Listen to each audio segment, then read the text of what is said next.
Hello everyone, I'm back with my another video on Perpetua's Educare Academy. Most of the students have expressed these things and they have expressed concern because most of the students are appearing for their exams under MUHS for the first time. So I thought of making a video, and I would like to have a disclaimer saying that this is only for the purpose of education. Students have to be in touch with their college and university and look into the rules and regulations on daily basis. So let's get started. So now, if tomorrow is my exam, how am I going to start it? Or how am I going to prepare for it? What things I have to keep in mind? So in points, I'm going to tell these things. So the first thing is relax. Do not get panicked. The reason is, the more you panic, the more you become nervous, you feel that, I don't know, I'm forgetting everything is blank in front of me, I'll not be able to write in the paper. This will all create a negativity and a lot of fear in your mind, and you will lose your confidence. So don't lose your confidence, wear your confidence and appear for the exam. Second thing is, eat well, sleep well, and keep yourself hydrated. Most of the students make a mistake. Tomorrow is an exam, they will sit full night, they will rectify, and early in the morning they feel so tired, they feel so depressed, and they are not able to answer for the exams. So it's a sincere request, eat well, sleep well, and keep yourself hydrated.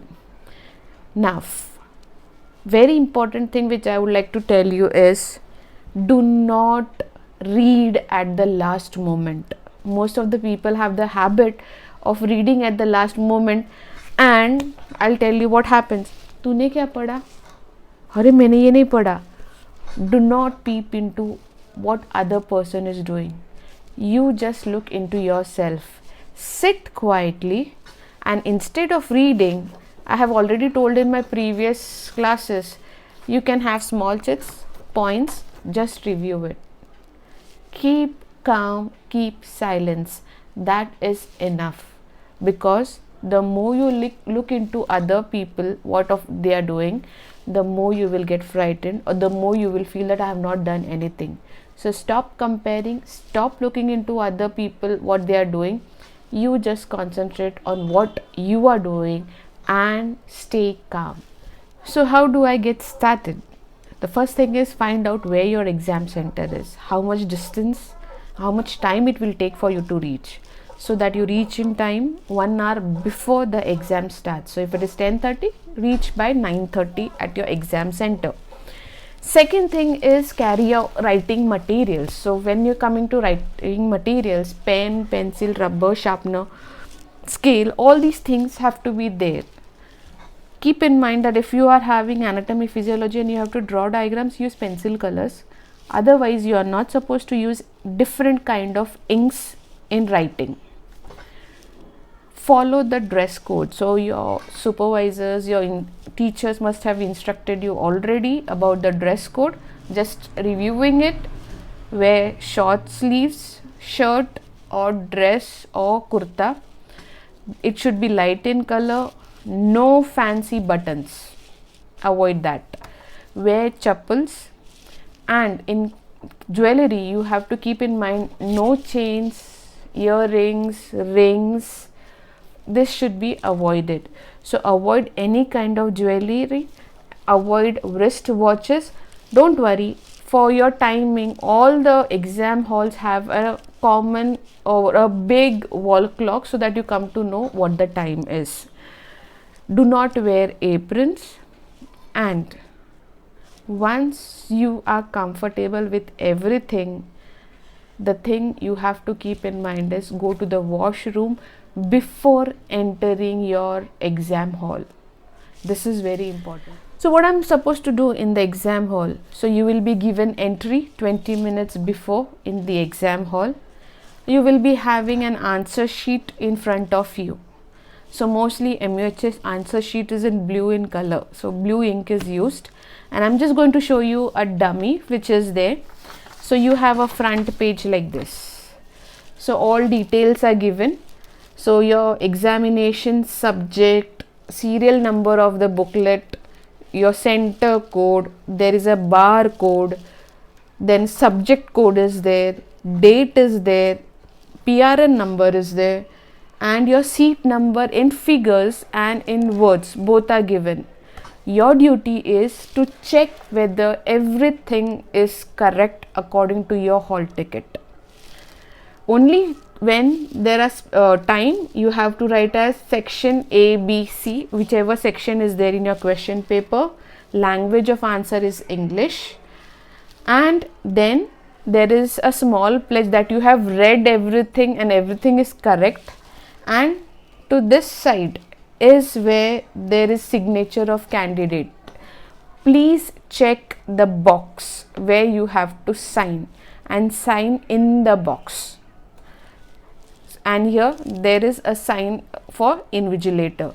So your only thing is to check all the details are correct, and then you have a signature inside the box.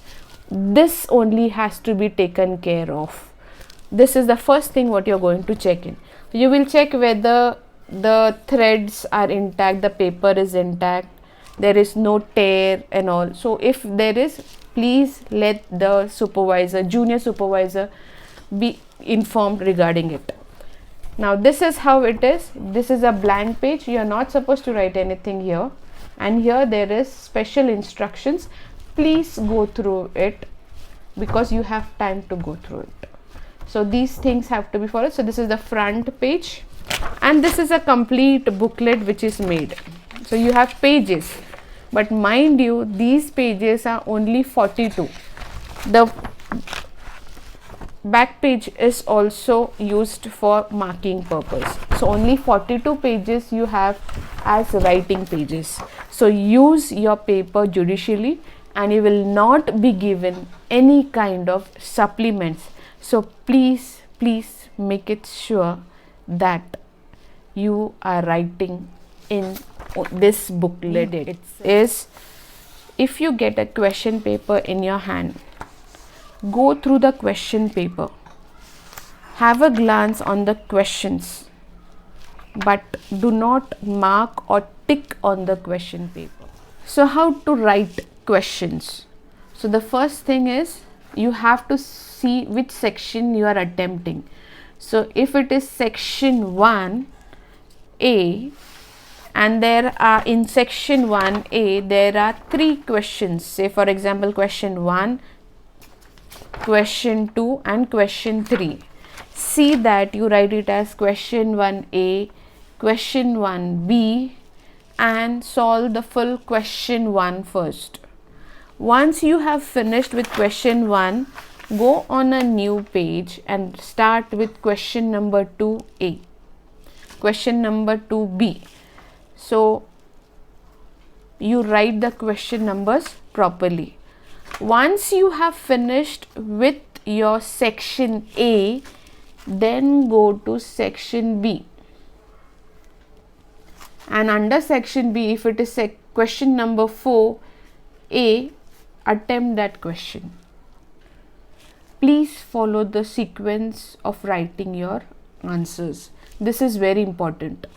Do not keep any answer question or any kind of answer without any question number. If you don't write the question number, the answer will not be assessed. And most of the times students feel that I had written the full paper but I didn't get any marks because you have not written any kind of question number, so it is not giving the correct answer, and it's no point correcting the answer when we do not know for which question you have written the answer. So please make sure, I'm repeating it again, write the question number properly. Most of the students have this question, how to answer. The first thing which I would always tell is, read the question. If it is explain the factors affecting cardiac output, if this is the question, the task is to find out what are the factors affecting the cardiac output. So you need to deconstruct the question, find the task in the question. Paraphrase. If it is a definition, write that definition which is given in the textbook, write the author of that definition or from which textbook you have taken, but see that you write the answers in your own words, paraphrase them, because that tells how much you have understood. The third thing is, before attempting, most of the time what happens is, I know this, I'll write it, and what happens in that excitement, or I don't know this, in that kind of anxious state or depressed states, you start writing. Take a pause, think in your mind what I'm going to start. If it is an organ, description of an organ, I have to write introduction, I have to write the size and location, the gross structure, the microscopic structure, the relation, the blood supply, the nerve supply. So this mental framework of that answer, I am already having it in my mind. So once I know I am going to follow this, then it is easy for you to start writing. Prepare a mental structure of your answer. Next thing is, most of the time we always are in this, oh, I know this, so we write pages and pages, but what happens is, where there is a need to give time, we are not giving time. So always see that you have a check on your time limit, that you have answered all the questions properly. And one common mistakes what people do or students do is, in the short answers they have written as any 5 out of 6 or any 4 out of 6. Write the best 4 which you know. Do not waste your time attempting all the questions, because you are not going to get marks, because it's an extra and you are going to lose time. So that's why answer the best you know when it is any 5 or any 4. Do keep this in mind.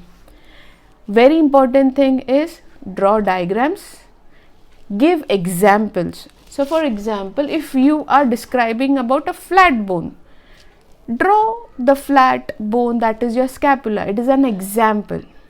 If you have any kind of evidence, for example, say cardiac output, calculate stroke volume into heart rate, have 70 into 75 and have the calculations done. So the more you give examples, the more you give evidences, the more you will score. And last but not the least is, write nursing management, even if it is a short note. Students forget that we are nursing students, and everywhere our main focus is nursing management or nursing responsibilities. So even if it is a short note, do not forget the point of writing nursing management. Then only you will score marks.